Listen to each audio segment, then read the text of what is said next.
श्री साई देवाय नमः। शिरडी तीर्थाय नमः। श्री साई देवाय नमः। शिरडी तीर्थाय नमः। श्री साई देवाय नमः। शिरडी तीर्थाय नमः। श्री साई देवाय नमः। शिरडी तीर्थाय नमः।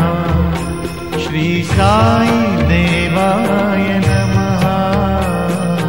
ओम नमो सच्चिदानंद साईनाथाय नमः।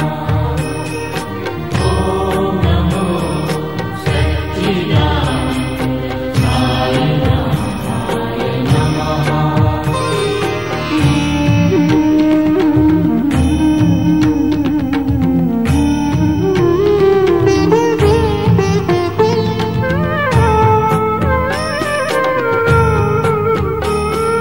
संत स्वरूपाय नमः। श्री साई देवाय नमः। संत स्वरूपाय नमः।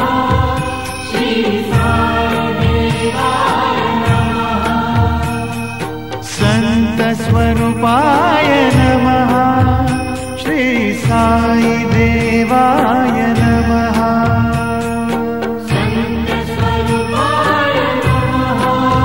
श्री साई देवाय नमः। संत स्वरूपाय नमः। श्री साई देवाय नमः। ओम नमो सच्चिदानंद साईनाथाय नमः। ओम नमो सच्चिदानंद साईनाथाय नमः।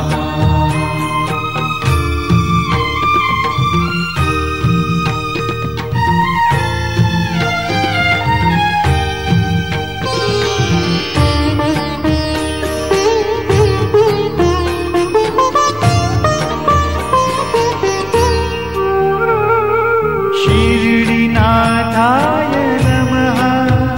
श्री सत्यदेवाय नमः। शिरडीनाथाय नमः।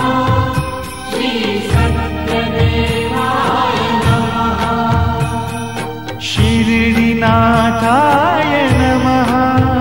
श्री सत्यदेवाय नमः। शिरडीनाथाय नमः। श्री सत्यदेवाय नमः। शिरडीनाथाय नमः। श्री सत्यदेवाय नमः। ओम नमो सच्चिदानंद साईनाथाय नमः। ओम नमो सच्चिदानंद साईनाथाय नमः।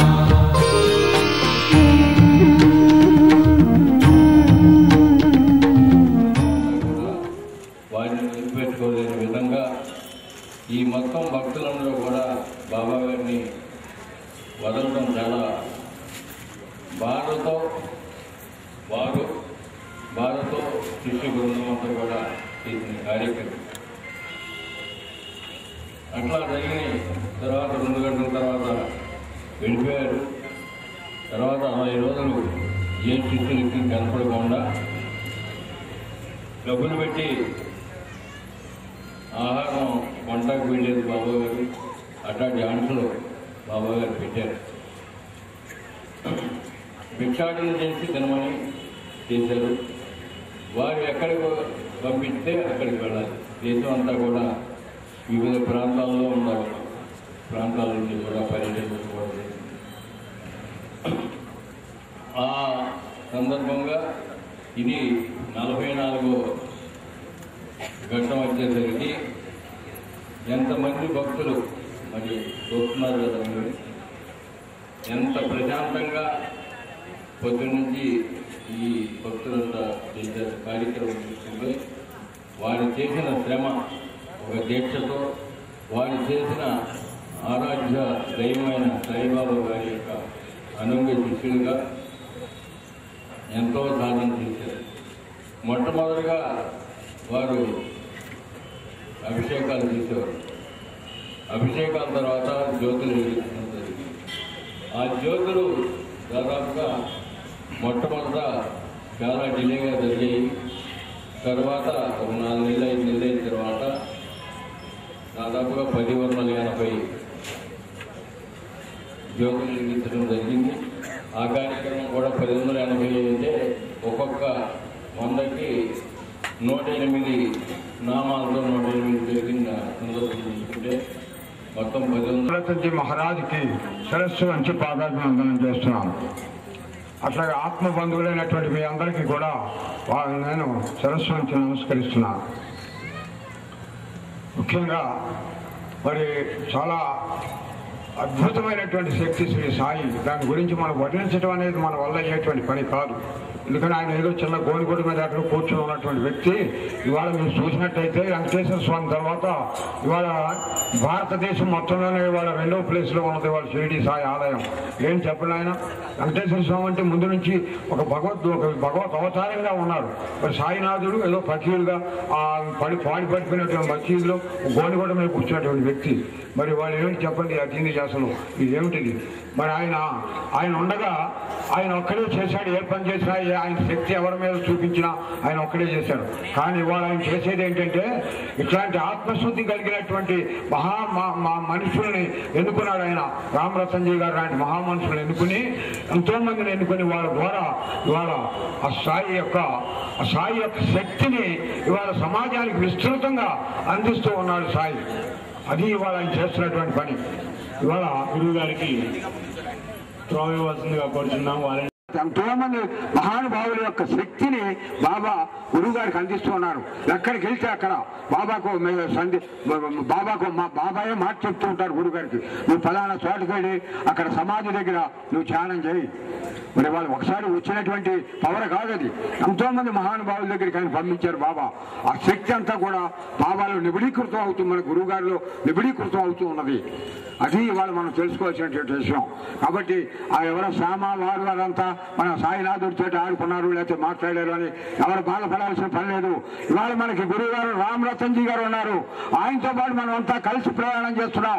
ఆయనతో పాటు కలిసి మనం నడుచుకుంటున్నాం, మనం మాట్లాడుతున్నాం, ఆశీర్వచనం తీసుకుంటున్నాం. కాబట్టి మనం కూడా బాబాతో పాటు ఉన్నట్టుగానే లెక్క. అది నా మనసులో ఉన్నటువంటిది నేను చెప్తున్నాను. కాబట్టి మనం ఇవాళ సాయిని గురువు గారిని కనుక మనం ఆరాధ్య దైవాల కనుక తీసుకున్నట్టు మనం చేసేటట్టు మనస్ఫూర్తిగా చేసేది ఏదైనా సరే మనస్ఫూర్తిగా పూర్తి విశ్వాసంతో మనం చేసేటట్టయితే అందరికీ ఫలితం మాత్రం ఉంటుంది.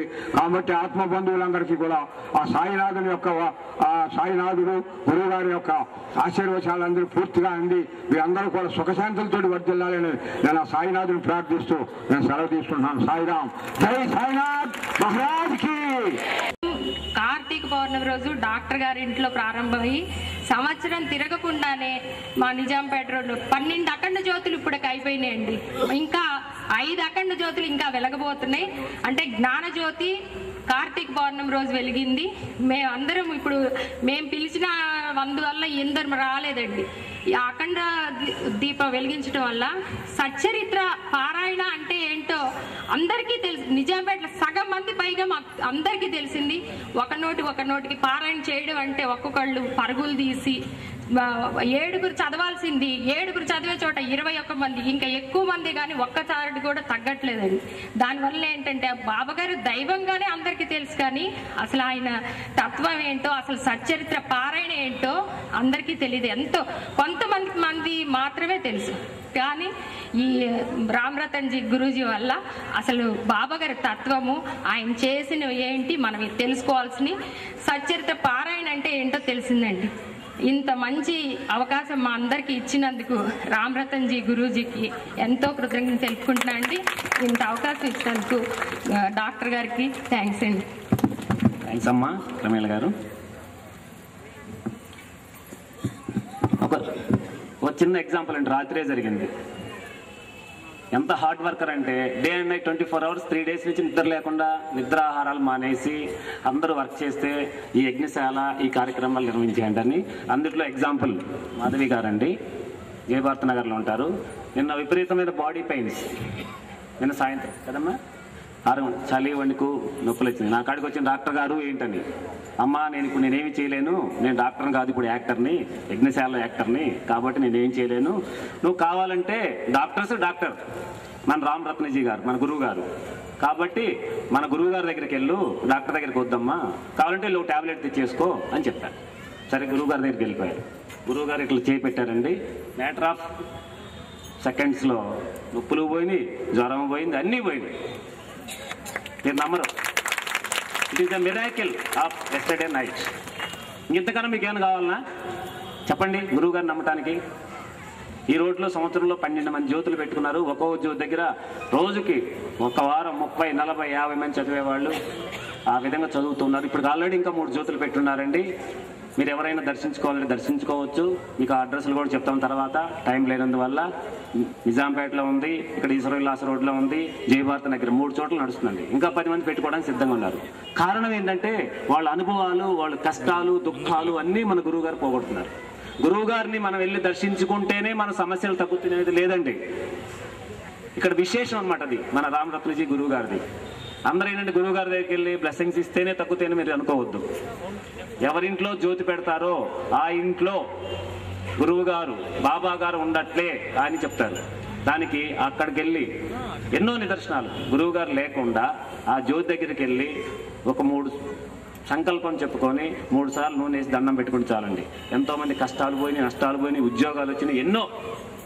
ఇంక చెప్పలేమండి అవన్నీ, టైం లేదు కాబట్టి. ఈ సమయాభావం వల్ల మన చిట్టిబాబు గారిని ఒక 2-3 నిమిషాలు మాట్లాడవలసిందిగా కోరుతున్నాం. టైం లేదు.